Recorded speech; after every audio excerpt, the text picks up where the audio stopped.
Hello everyone and welcome to the channel.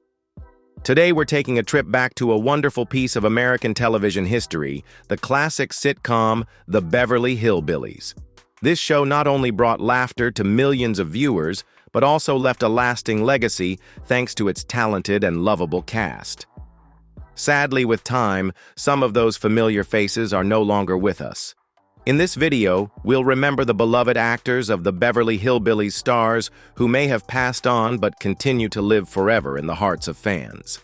Their legacy proves that true laughter never fades. Have you ever watched the Beverly Hillbillies? If yes, drop a comment with the number 1, if not, leave a 0.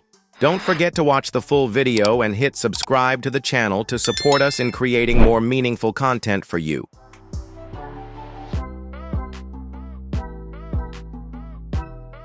Sharon Marie Tate, born on January 24, 1943, was best known for her role as Janet Trego on the Beverly Hillbillies.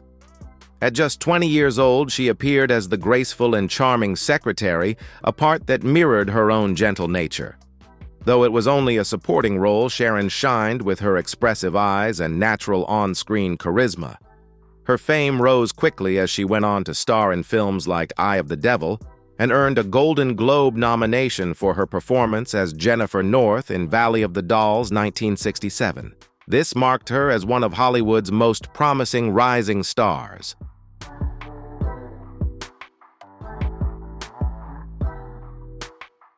Sharon was more than just a screen beauty. She was a devoted actress who even trained in martial arts with Bruce Lee to prepare for her action roles. In 1968, she married acclaimed director Roman Polanski in what seemed like a storybook romance. The couple settled into a lavish home in Benedict Canyon, and by 1969, she was expecting their first child, a long-awaited baby boy. Tragically, only days before her due date, Hollywood was shaken by an unthinkable act of violence. Her untimely death forever changed the way the world remembered her.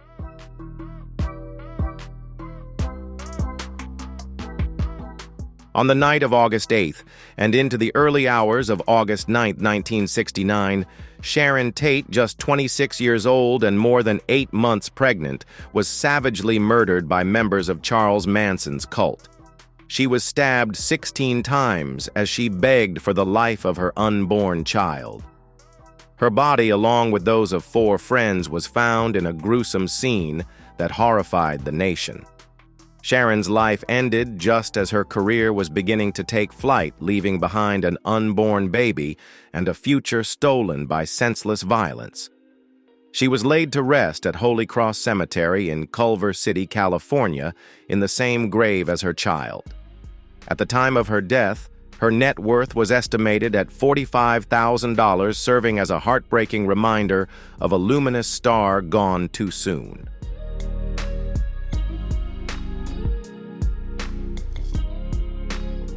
Buddy Ebsen, born Christian Ludolf Ebsen Jr. on April 2, 1908, in Belleville, Illinois, became a television legend at the age of 54 when he starred as Jed Clampett on the Beverly Hillbillies 1962-1971. He brought to life the role of a kind and humble man who struck oil on his land and moved his family from the farm to the lavish world of Beverly Hills. But long before his television breakthrough, Ebsen's career almost ended in disaster during the filming of The Wizard of Oz 1939. Originally cast as the Tin Man, he was forced to wear aluminum dust makeup that severely damaged his lungs and landed him in the hospital with life-threatening breathing problems. Despite this setback, Ebsen's resilience carried him through to a remarkable career.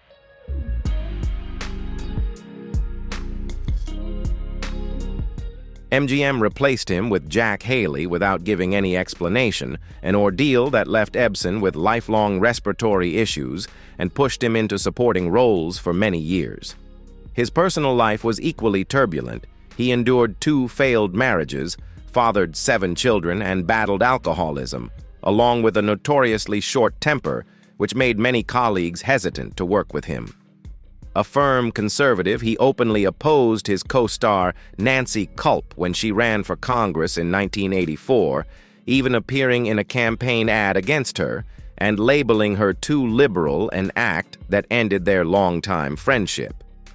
Yet, despite these challenges, his career thrived beyond the Beverly Hillbillies. In the 1970s, he achieved new success as the clever detective Barnaby Jones, a role that lasted until 1980. His ability to reinvent himself proved his lasting power in Hollywood.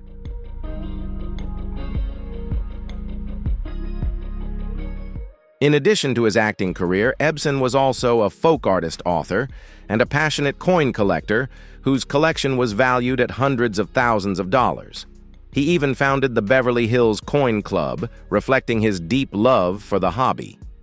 Ebsen passed away from respiratory failure on July 6, 2003 in California at the age of 95.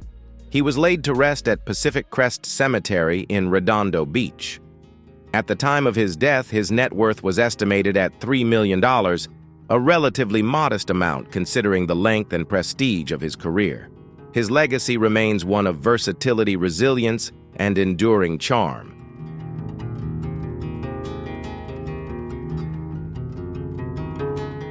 Irene Ryan, born Irene Noble on October 17, 1902, in El Paso, Texas, rose to fame at the age of 60 for her unforgettable role as Daisy Mae Granny Moses on the Beverly Hillbillies, 1962-1971. As Jed Clampett's fiery mother-in-law, her sharp tongue and explosive outbursts became beloved comedy highlights for millions of fans. Her late-blooming success proved that true talent could shine at any stage of life.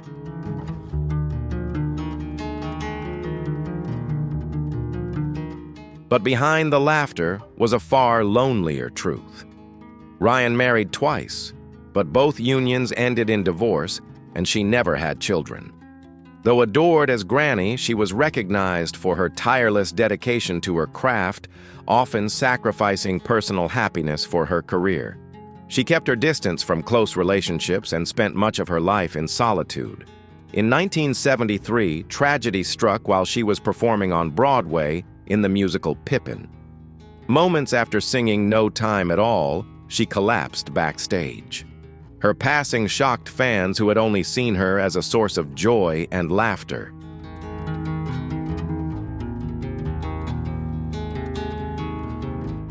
Doctors soon discovered she had glioblastoma, an aggressive and inoperable form of brain cancer. Despite her suffering, she insisted on continuing to perform until her body simply gave out. On April 26, 1973, Irene Ryan passed away in Santa Monica at the age of 70. The official cause of death was brain cancer combined with arteriosclerotic heart disease. She was laid to rest in a humble grave beside her late sister at Woodlawn Memorial Cemetery. At the time, her net worth was estimated at $2 million, much of it earned from her television success and her Las Vegas performances. Her devotion to her craft left a legacy that outshines the hardships she endured.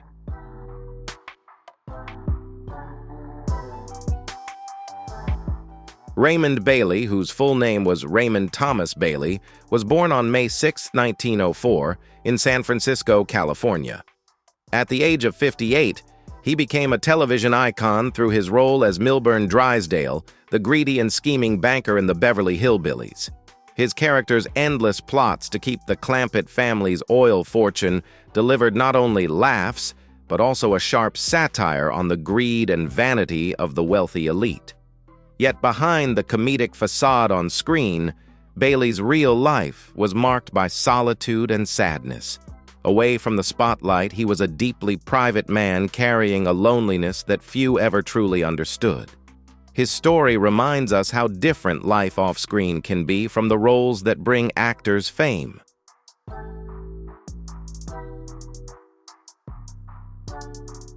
Before achieving fame, Bailey worked a variety of manual labor jobs, including on a pineapple plantation in Hawaii and later as a merchant seaman.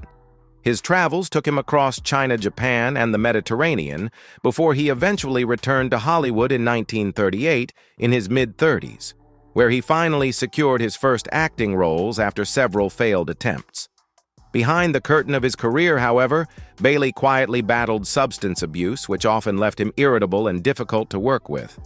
In the final seasons of the Beverly Hillbillies, he began showing early signs of Alzheimer's disease, including memory loss and confusion, which ultimately forced him into permanent retirement in 1975. His decline was a stark contrast to the sharp and cunning banker he had once portrayed on screen.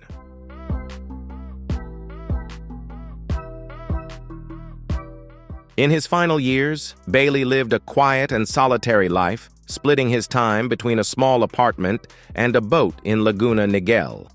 The only co-star he stayed close with was Nancy Kulp, whom he fondly nicknamed Slim.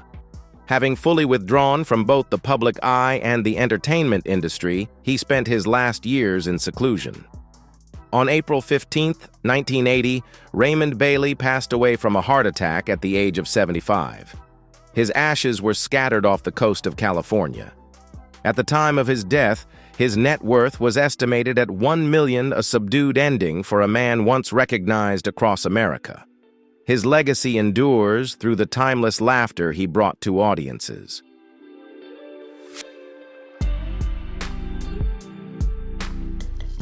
He continued to affirm himself through photography and writing. In his later years, Nimoy battled chronic obstructive pulmonary disease (COPD), a result of his previous smoking habits. On February 27, 2015, Leonard Nimoy passed away at his home in Los Angeles at the age of 83. His legacy is not only in his art, but also in the story of his personal struggle. His estimated net worth was around $45 million, including real estate and investments, along with an inspiring and sometimes controversial artistic legacy. His life story remains a powerful example of both creative brilliance and human vulnerability.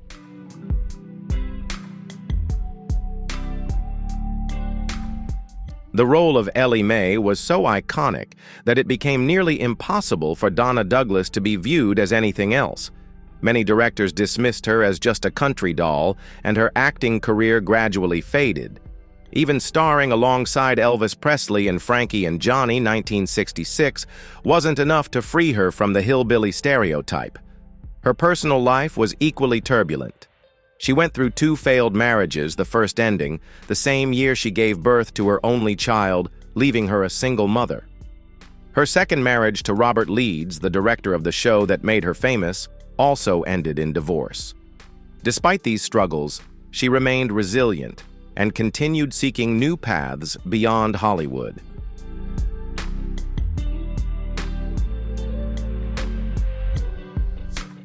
At one point, Douglas faced severe financial difficulties, even losing her home and relying on singing inspirational songs and speaking at churches to get by. Through these hardships, she leaned heavily on her faith. She became a certified pastor, performed gospel music, and traveled to churches and schools to encourage and uplift young people. In addition, she became a children's book author with strong biblical themes and published a cookbook titled Southern Favorites with a Taste of Hollywood, which featured recipes from classic stars. If you know at least 2 actors from the Beverly Hillbillies, comment number 2, and if you're a big fan who remembers 5 or more, comment number 5. Don't forget to like this video and subscribe to the channel so we can keep these treasured memories alive together.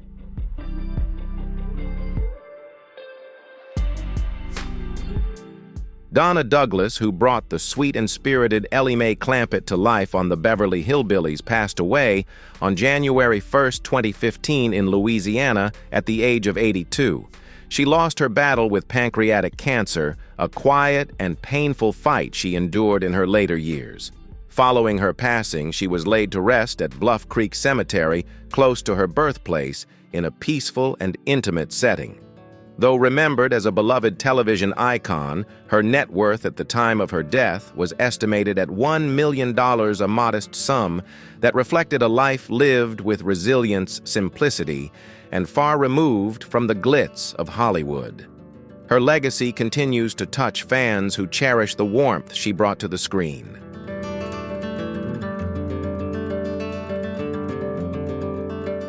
Nancy Kulp, born Nancy Jane Kulp, on August 28, 1921, in Harrisburg, Pennsylvania, found her career-defining role at the age of 41 as Miss Jane Hathaway, the sharp, loyal, and witty secretary to Mr. Drysdale on the Beverly Hillbillies 1962-1971.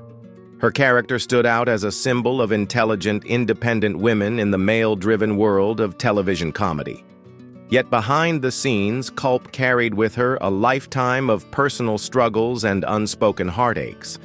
Her story reveals the resilience of a woman who carved her place in Hollywood while quietly battling her own challenges.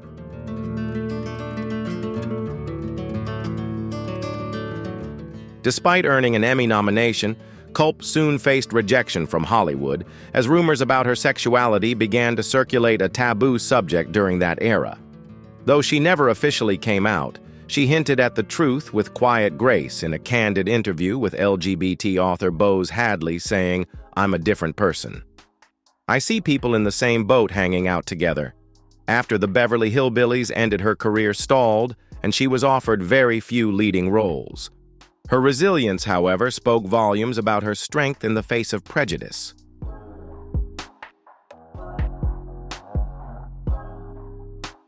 As her acting career declined, Kulp made a bold move in 1984 by running for a seat in the U.S. House of Representatives.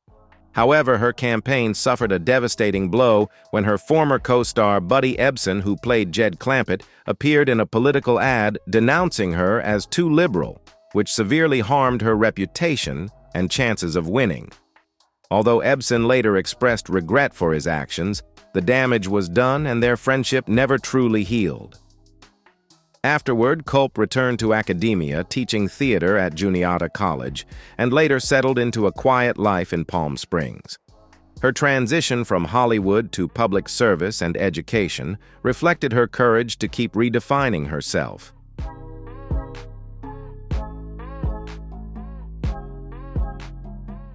She devoted her time to charities and found some peace, though financial struggles and professional isolation lingered over her later years. In 1990, Kulp was diagnosed with cancer, and despite undergoing chemotherapy, the disease had already spread too far. On February 3, 1991, she passed away at the age of 69 in Palm Desert, California. She was laid to rest at Westminster Presbyterian Cemetery in her home state of Pennsylvania.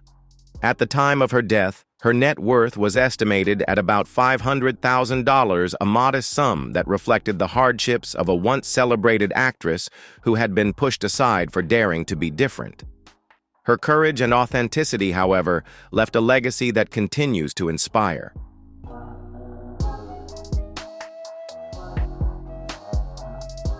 Harriet E. McGibbon, born Harriet Elizabeth McGibbon on October 5, 1905, found fame at the age of 57 through her role as Margaret Drysdale in the Beverly Hillbillies 1962.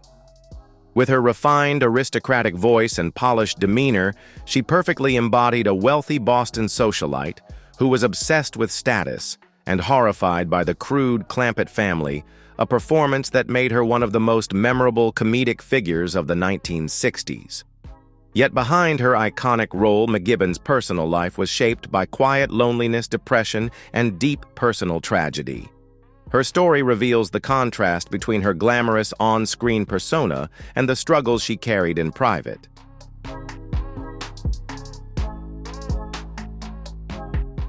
McGibbon was married twice during her lifetime. Her first marriage to producer William Reno Cain lasted over a decade and gave her a son, William McGibbon Cain, born in 1933. Tragically, in 1977, her son passed away 10 years before her own death, leaving her devastated and suffering a silent mental breakdown. Her second marriage to writer Charles Corwin White lasted until his death on Christmas Day in 1967, after which she lived a quiet and solitary existence. Colleagues often described her as strict and difficult, on set, a reflection perhaps of the pain and burdens she carried privately.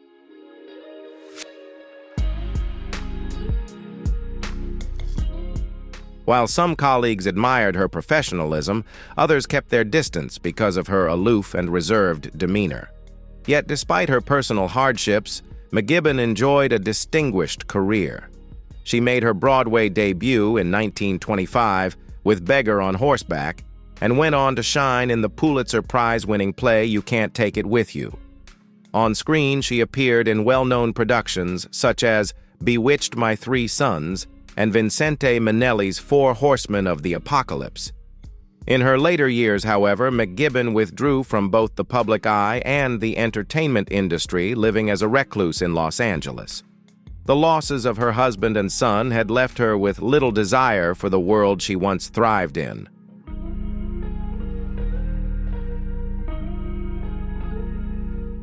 After her release, she changed her name to Hard, became a media figure through the show American Gangster Trap Queens on BET, published a memoir titled Beyond a Dream, and began advocating for criminal justice reform. But at 60, in an era dominated by high-tech crime, many doubt that someone who once outsmarted the entire system is now just a bystander. Perhaps Perrion is quietly mentoring a new generation, because if there's one thing she's mastered, it's this never giving up on reinventing the dream her way. Her influence continues to ripple beyond her own story.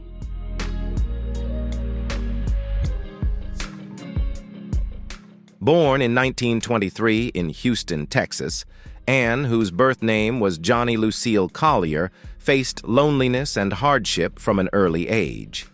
She suffered from rickets, which left her legs weak, and had to learn to dance to regain her strength. But the tragedy didn't end there. At just 9 years old, her parents divorced due to her father's betrayal, leaving Anne and her deaf mother to struggle for survival in Los Angeles. With a face older than her years, Anne lied about her age to dance in nightclubs and earn money to support her mother. She was only 13 at the time.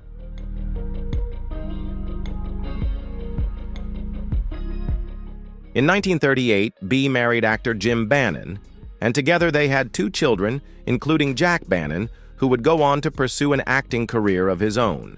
However, Jim's constant absences while touring strained their marriage, leaving Bea to balance raising her family with managing her growing career largely on her own. By 1950, the marriage ended in divorce, closing their love story on a painful note. 8 years later, she found happiness again when she married sound engineer Eugene Twombly, whom she lovingly described as her soulmate. Their marriage brought her a sense of peace and stability, offering a rare comfort amid a life often overshadowed by stress and illness.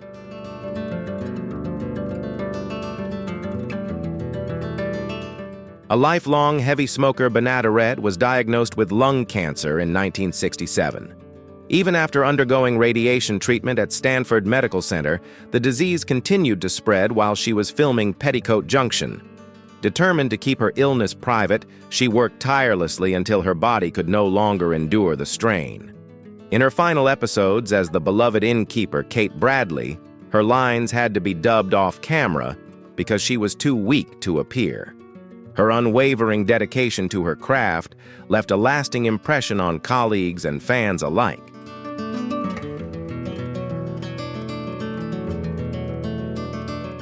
Bea Bernadette passed away on October 13, 1968, at Good Samaritan Hospital in Los Angeles from lung cancer and pneumonia at the age of 62.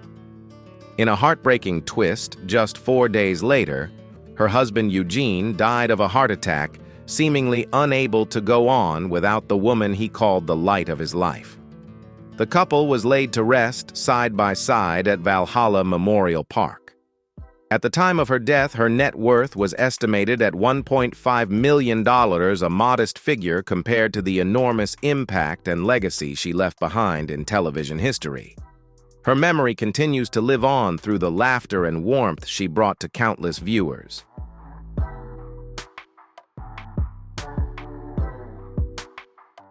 Charles Lane, born Charles Gersel on January 26, 1905 in San Francisco, made his mark on the Beverly Hillbillies in 1963 at the age of 58, playing Foster Fenny. Known for his sharp features, piercing eyes, and dry delivery, Lane excelled at portraying stern, no-nonsense authority figures. Though rarely the leading man, he became unforgettable in every role he took on.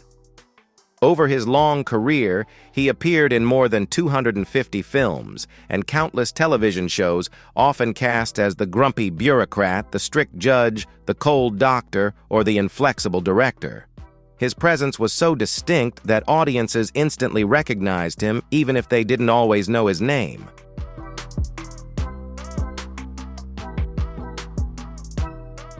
Despite often being typecast, Lane earned deep respect in Hollywood for his professionalism and tireless work ethic.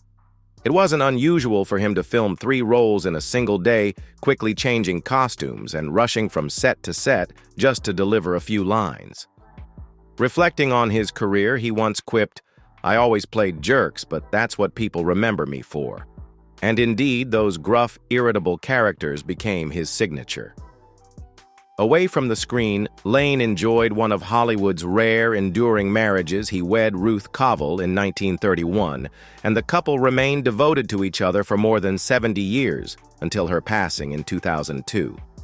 His long-lasting partnership was a quiet testament to stability in a life otherwise filled with constant change.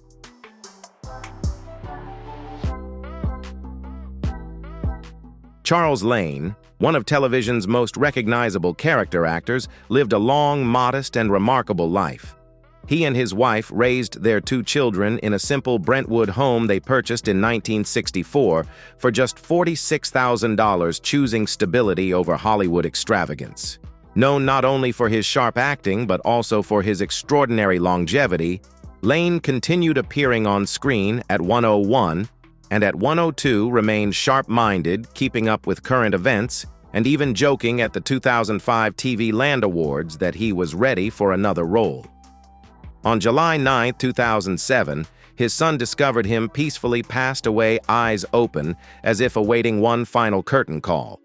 He was 102 years old, leaving behind a fortune of about $2 million and a timeless legacy as one of Hollywood's most enduring character actors.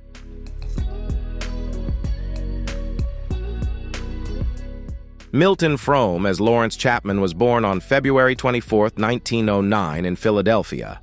At age 55, he appeared in the Beverly Hillbillies in 1964, playing Lawrence Chapman, a comically exaggerated authority figure that fit perfectly with Frome's trademark style, formal yet clumsy, commanding yet uncertain. His career path, however, was far from smooth. After making his debut in 1934, Frome vanished from Hollywood for nearly 15 years before staging an unexpected comeback.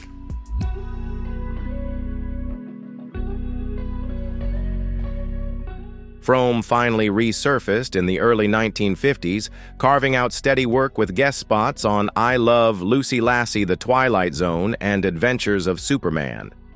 He soon became television's quintessential everyman, slipping into the skins of eccentric professors, slick salesmen, and cranky cops. Though rarely in the spotlight, his characters always stuck with audiences. Off-camera, however, life was less polished. Frome battled alcoholism, and co-workers often recalled his sharp temper and combative nature, especially when fueled by drink.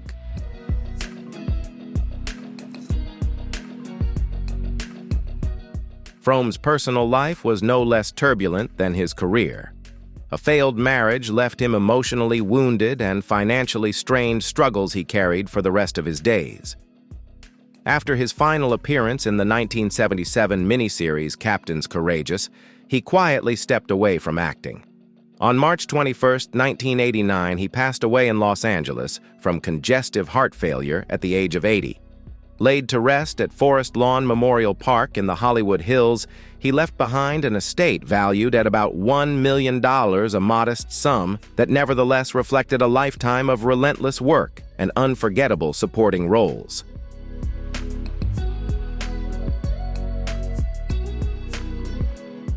Phil Silvers, born May 11, 1911, carved out a reputation as one of America's sharpest comedic talents, celebrated for his quick wit and rapid-fire delivery. When he guest starred on the Beverly Hillbillies in 1969 at age 58, he played Shifty Schaefer, a slick-talking, charming con man, a role so perfectly suited to his persona that it felt custom-made.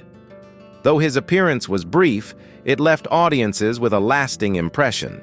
Yet behind the laughs and the confident stage presence was a man quietly battling deep personal struggles.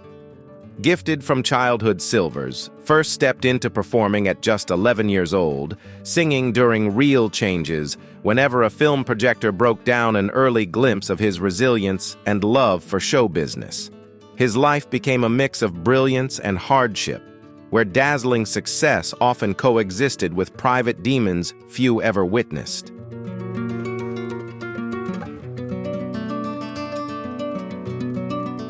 Silvers' career soared with his razor-sharp timing and boundless energy. After mastering vaudeville, he conquered Broadway with Top Banana, which won him a Tony Award before cementing his legacy on television as the fast-talking Sergeant Bilko in The Phil Silvers Show. That role earned him 2 Emmys and a loyal following in the 1950s, making him one of the era's most beloved comic actors. Yet behind the curtain of success, his gambling addiction consumed him. He could win fortunes one night and lose everything the next. In one infamous incident at the Cal Neva Lodge, he lost all his money and credit in a single sitting, leaving him stranded and broke. Forced to take a taxi back to Reno, Silvers sighed to the driver. "I can't even leave a tip. I gave it all to the casino." It was a bitter glimpse of the private battles that haunted his otherwise glittering career.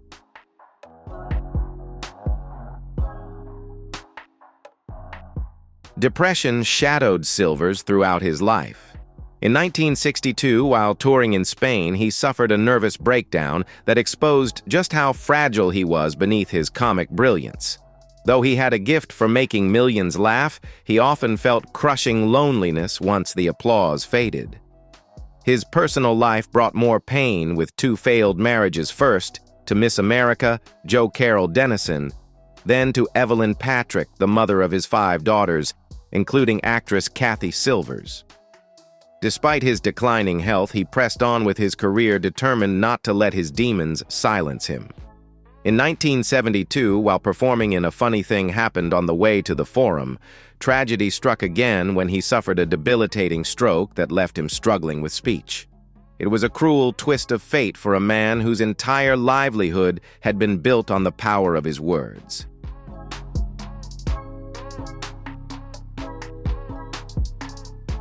Even after his stroke, Silvers refused to fully retreat from the spotlight. He kept working in films and television through the early 1980s, his humor still shining through despite his health struggles.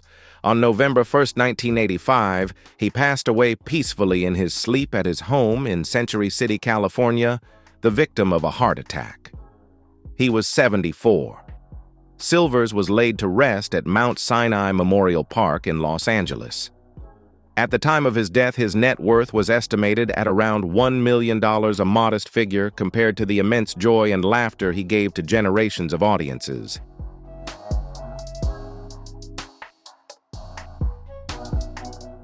Roy Roberts, born Roy Barnes Jones on March 19, 1906 in Tampa, Florida, became one of television's most reliable character actors. In 1963, at age 57, he joined the Beverly Hillbillies, where he played both John Cushing and a stern judge.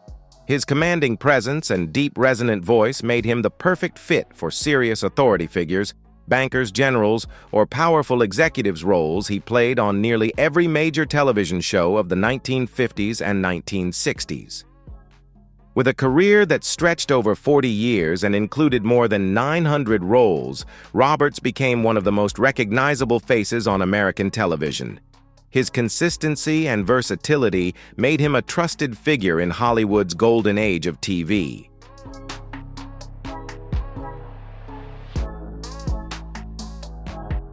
Despite his impressive resume, Roberts never quite broke into stardom. He appeared in films such as Nightmare Alley, House of Wax, and even Chinatown, but was most often cast in supporting roles.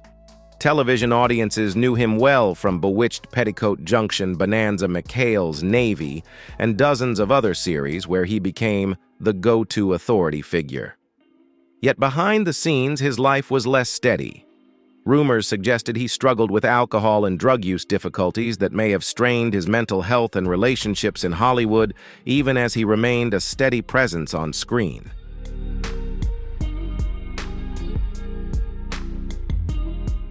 Several failed marriages, rumored affairs, and a reputation for being difficult on set made directors increasingly cautious about hiring him. As the years went on, roles grew scarcer, and in some cases his appearances were trimmed or cut entirely from films such as It's a Mad, Mad, Mad, Mad World. On May 28, 1975, Roy Roberts passed away from a heart attack at St. Vincent Hospital in Los Angeles. He was 69 years old. His ashes were later interred at Greenwood Memorial Park in Fort Worth, Texas, closing the chapter on a career that had left him both widely recognized and quietly overlooked.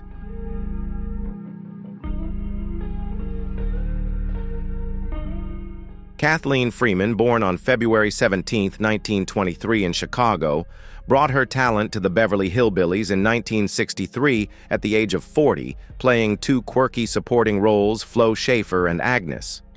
Though her screen time was limited, her trademark comedic style shone through, often stealing scenes with just a glance or a perfectly timed dry remark. Her love for performing began at just 2 years old when she danced in her parents' vaudeville acts following World War I. That early start laid the foundation for a lifetime in comedy.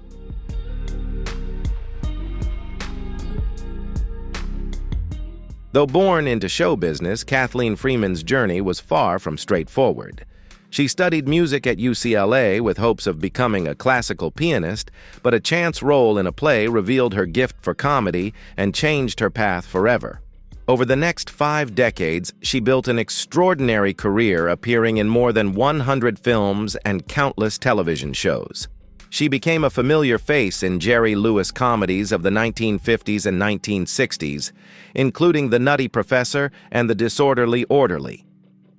In the 1980s, she cemented her legacy with a scene-stealing turn as the fearsome nun, Sister Mary Stigmata, in The Blues Brothers, a character so intimidating that even the film's gangsters cowered in her presence.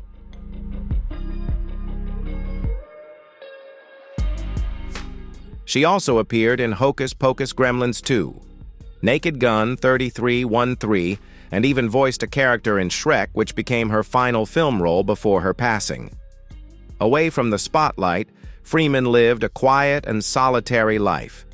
She never married and had no children, sharing her days instead with her longtime companion, Helen Ramsey, whom the media often described as her closest friend. In 2000, she earned a Tony Award nomination for her performance as Jeanette Burmeister in The Full Monty on Broadway. Yet she often wrestled with a sense of being overlooked, haunted by the feeling that she had never truly achieved stardom.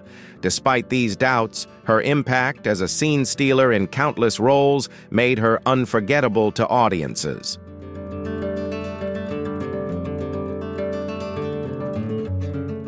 In August 2001, only 5 days after giving her final Broadway performance, Kathleen Freeman passed away from lung cancer at Lenox Hill Hospital in New York City. She was 78 years old. Her ashes were laid to rest at Hollywood Forever Cemetery, among many other legends of the screen. At the time of her death, her net worth was estimated at around $1 million, a modest figure compared to the decades she devoted to her craft. But her true wealth lay in the laughter and memories she left behind.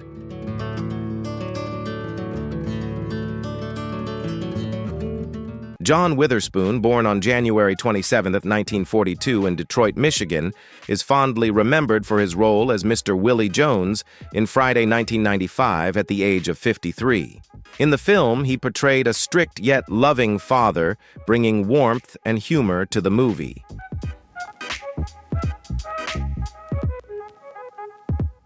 However, behind the spotlight, his life was marked by loneliness. His marriage to Angela Robinson, which seemed like a peaceful haven since 1988, was in reality a journey filled with turbulence. Rising fame, non-stop comedy tours, and a packed filming schedule made home feel increasingly empty. When he returned, he often felt like a stranger, unsure how to reconnect with his wife and children.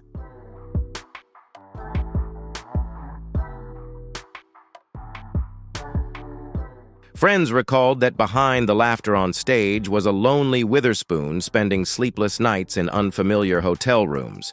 He once bitterly confessed, "Fame gave me everything and then took it all away." Despite an estimated fortune of around $8 million USD, those numbers couldn't mend the fractures in his family. His health began to decline with frequent heart attacks. On October 29, 2019, he suddenly passed away at his home in Sherman Oaks, California, at the age of 77. He was laid to rest at Forest Lawn Cemetery in Hollywood Hills, the resting place of many legends.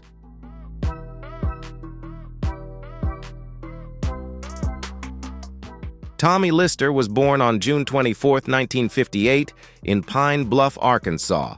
In 1995, at the age of 37, he made a mark with his role as Debo, the intimidating neighborhood bully. But in real life, his story was filled with tragedy, quite different from the tough image he portrayed on screen.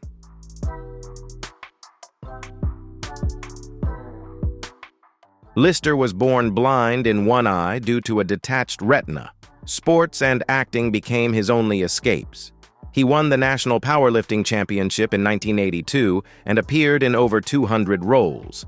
But rapid fame proved to be a double-edged sword. In 2012, he was arrested for involvement in a mortgage fraud scheme that caused losses exceeding $3.8 million. Despite pleading guilty and trying to make amends, his career collapsed. His marriage to Felicia Forbes couldn't save him from loneliness either. Financial stress and illness strained the family, causing fractures.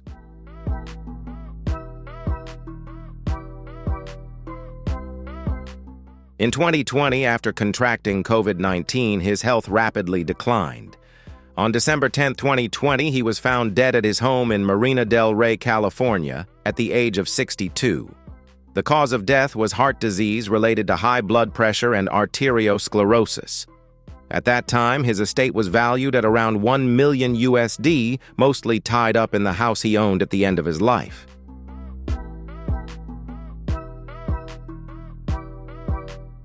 LaWanda Page was born on October 19, 1920, in Cleveland. At the age of 74, she appeared in Friday 1995 as a quick-witted and sharp elderly woman, a small role that left a lasting impression. Behind the laughter was a life full of hardship. From a young age, she worked dangerous jobs like fire dancing in violent bars. The scars on her body stood as proof of the harsh life she endured. Facing racial discrimination in the entertainment industry, she had to fight tirelessly to land roles.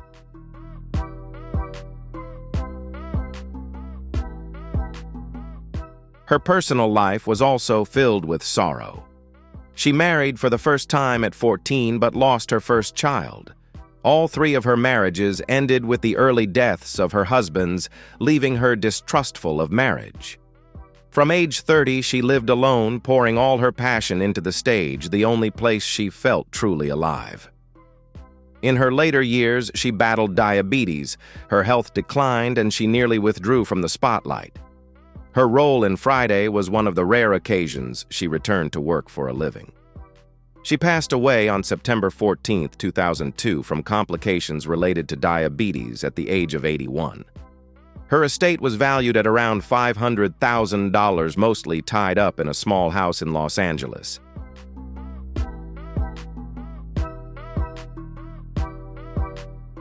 Bernie Mac was born on October 5, 1957, in Chicago. In 1995, at the age of 37, he played Pastor Clever, a small role that clearly showcased his sharp comedic style. Bernie Mac's childhood was marked by loss. His mother passed away while he was in high school, followed by the deaths of his older brother and father.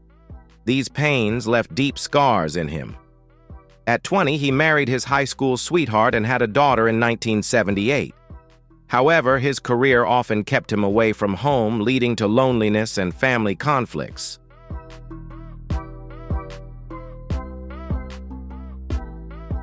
Though famous for The Bernie Mac Show and the Ocean's 11 series, he quietly battled sarcoidosis, a chronic inflammatory lung disease that weakened his health. He kept his illness secret to avoid disappointing fans, but the pressure left him increasingly exhausted. He passed away on August 9, 2008 at a hospital in Chicago, aged 50, after 3 weeks fighting pneumonia complications caused by sarcoidosis. His estate was estimated at around $15 million USD, including homes and investments, after more than 30 years of dedication. If you appreciate Bernie Mac's story and legacy, leave a 2 in the comments. If not, leave a 5 so we can see how many people have touched his journey in their own way.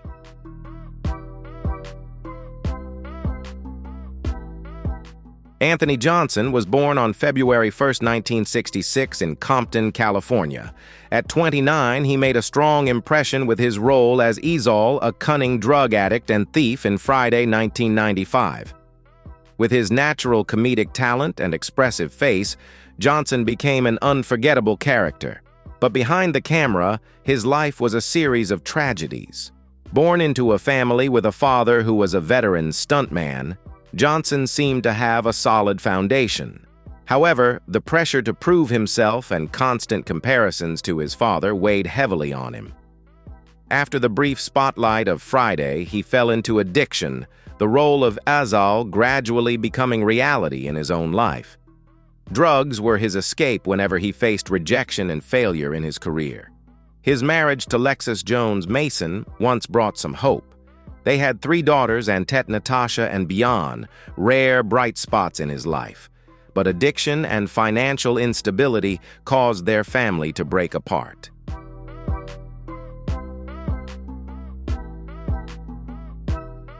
The marriage ended in 2004, leaving Johnson lonely and lost. After Friday and the Players Club, the spotlight dimmed. Small roles couldn't help him escape debt and despair. A panic attack at an airport in 2009 was a wake-up call, but he still couldn't find a way out. His health steadily declined due to multiple organ failure, while financial exhaustion left him unable to afford treatment. On September 6, 2021, Anthony Johnson was found unconscious at his home and passed away at a hospital in Los Angeles, aged 55. The cause of death was multiple organ failure in an already weakened body complicated by asymptomatic COVID-19. At the end of his life, his estate was worth only about $100,000, mostly tied up in the old family home in Compton, once a source of pride, now a quiet relic of a life that once brought laughter to the world.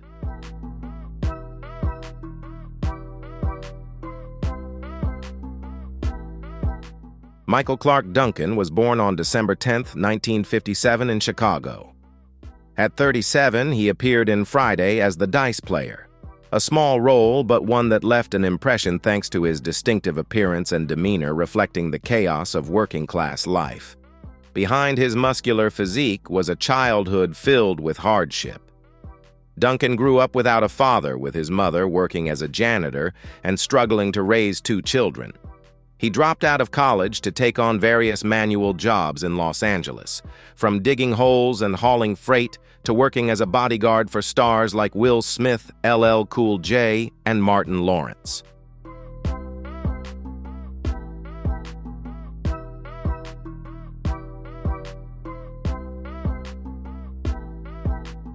His large physique often typecast him into roles as a bodyguard or thug, and few recognized the depth of his acting talent.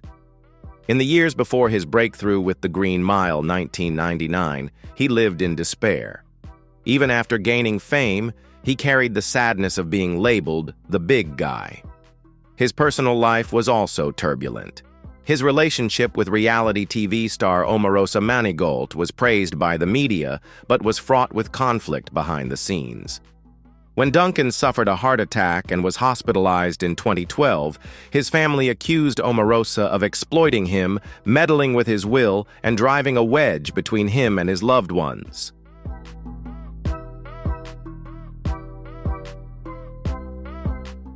Despite declining health, he continued to dedicate himself tirelessly to his craft. After The Green Mile, he made a strong impression as Kingpin in Daredevil 2003, gaining over 40 LBs for the role. Yet he was always burdened by stereotypes and felt lonely within the very industry he loved.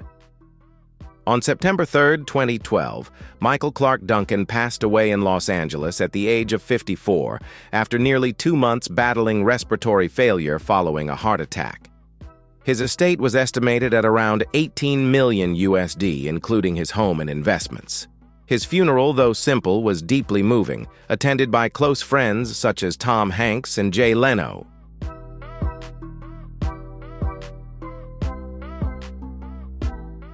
Renaldo Ray, whose real name was Harry Reynolds, was born on January 27, 1940, in Wichita Falls, Texas.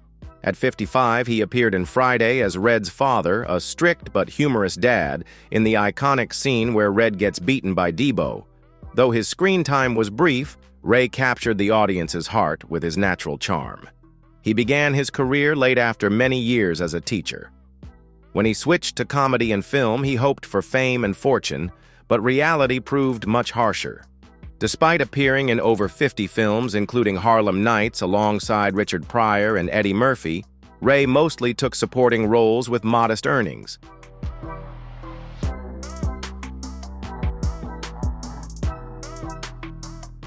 Financial pressure increased after a bitter divorce, causing him to become distant from his children. In his later years, Ray's health rapidly declined. A severe stroke in 2014 forced him to retire, living quietly in a small house in Los Angeles while battling illness. On May 28, 2015, Renaldo Ray passed away at the age of 75 due to complications from the stroke. His estate was estimated at around $500,000, mostly tied up in the value of the home, where he spent his final years, a quiet end for a dedicated but underappreciated comedian.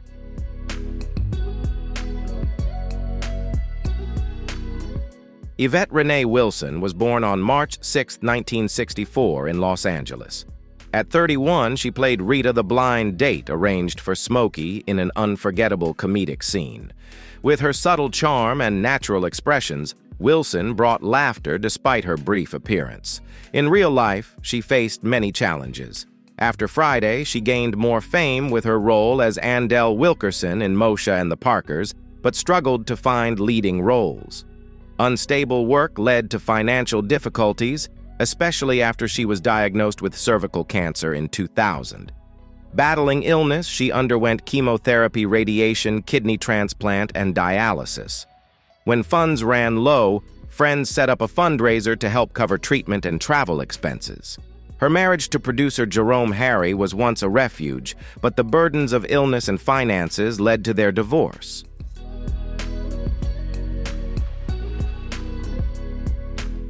With no children, Wilson felt even lonelier in her final years. She once expressed deep regret for not having a small family to share love and memories with. The loss of friends and colleagues only deepened her despair. Despite being physically and mentally exhausted, Wilson maintained a brave smile in public. Her role as Andell helped her keep working for a few more years, but as the cancer spread, she withdrew from the spotlight. Her final role was in Gankid, 2005. On June 14, 2012, Yvette Wilson passed away at the age of 48 after a long battle with cancer. Her estate was estimated at around $1.5 million, mostly from her home in Los Angeles, and a few remaining personal assets after many years fighting illness and adversity.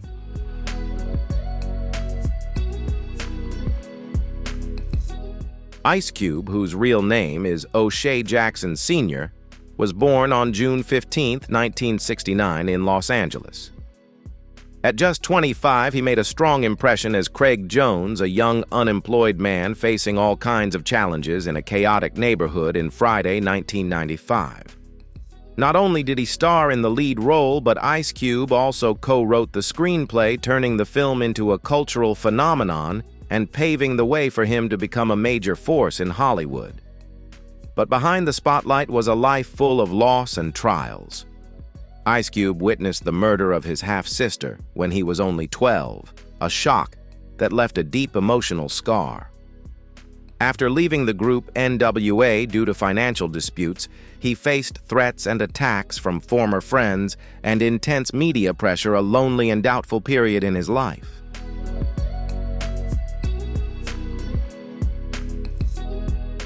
His marriage to Kimberly Woodruff since 1992 seems strong, but hasn't been without its challenges. A hectic schedule balancing music and film often puts strain on their family life. Rumors of infidelity only pushed Ice Cube to work harder to protect both his image and his home. The constant losses from Eazy-E to Tupac forced him to confront pain and reflect on the legacy he wanted to leave behind. Although his current net worth is estimated at $160 million, including valuable real estate and a luxury car collection, Ice Cube has shared that money can't fill the void caused by limitations in the entertainment industry. Now at 55, Ice Cube continues his journey of lasting impact, producing films, acting, and developing Big 3 and innovative 383 basketball league.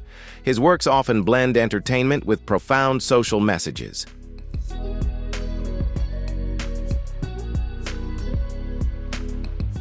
Chris Tucker was born on August 31, 1971 in Atlanta. At 23, he won over audiences with his role as Smokey, a funny, mischievous guy with a good heart.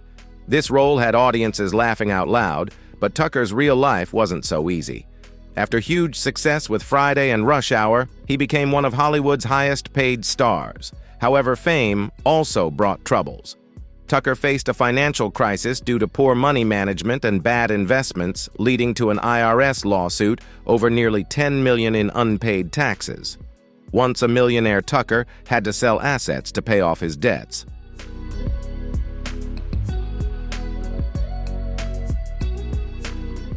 His marriage to Ozzie Pryor ended, leaving him a single father to his son Destin, whom he strives to protect from the chaos of showbiz. The pressures of work and finances sometimes strained their father-son relationship. These experiences led Tucker to step back from the spotlight, seeking a quieter life. He declined roles in Next Friday and Friday After Next, not just for money, but because he didn't want to promote marijuana use, a decision that sparked controversy. The loss of friends in the industry and repeated setbacks helped Tucker find peace through faith. Now at 53, Tucker lives more privately, focusing on family and charitable work.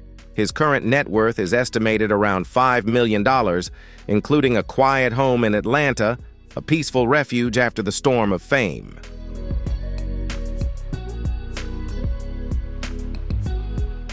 Regina King was born on January 15, 1971 in Los Angeles. At 24, she made her mark playing Dana Jones-Craig's loyal girlfriend in Friday. Though she smiled brightly on screen, her personal life quietly bore many sorrows. She has a shining career, winning an Oscar, Golden Globe, and multiple Emmys, but her private life has been a series of losses. After a broken marriage with Ian Alexander Sr., she single-handedly raised her son Ian Jr., whom she considers her greatest source of life and pride.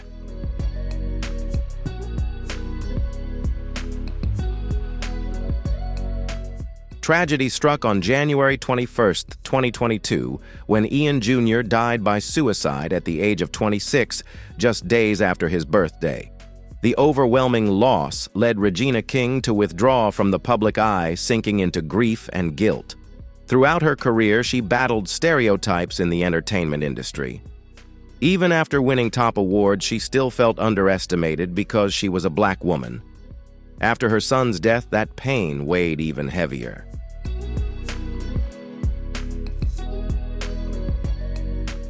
However, Regina transformed her pain into strength. She became a powerful voice for mental health, social justice, and the rights of black women.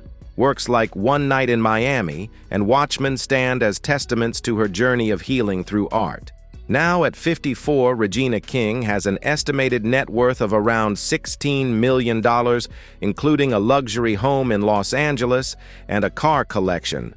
But for her, material wealth pales in comparison to the legacy she wants to leave: stories that touch hearts and messages that overcome adversity.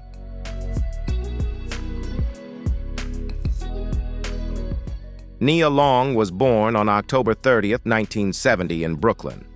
At 24, she played Debbie, the gentle yet strong woman Craig falls for. That role became an emblem of beauty and resilience for black women, paving the way for Nia to shine in love, Joan's soul food, and the best man. However, her personal life has been turbulent.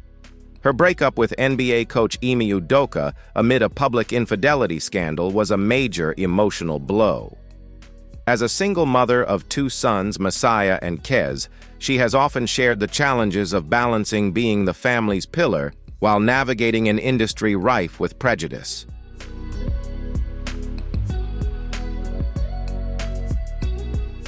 Nia is often typecast as the ideal romantic partner, even though she longs to take on more complex and multi-dimensional roles. Perhaps her greatest loss was the sudden death of her close friend Naya Rivera, a shock that forced Nia to confront feelings of loneliness and the fragility of life. Since then, she has sought therapy, learning to heal and redefine her life values. Despite going through many hardships, Nia Long remains a symbol of strength and elegance. Now at 54 years old, her net worth is estimated at around $6 million, including a luxury home in Los Angeles and an impressive car collection.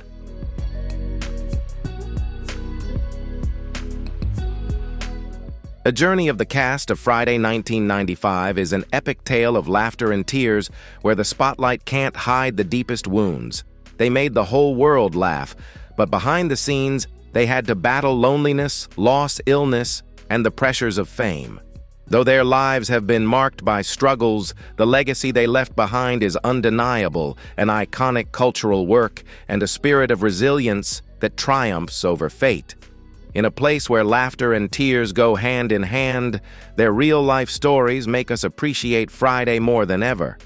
Though it's a comedy, Friday isn't just about laughs. It's a raw slice of life filled with heart pain and unforgettable characters. What about you? Which character from Friday holds a special place in your heart? Share your thoughts below.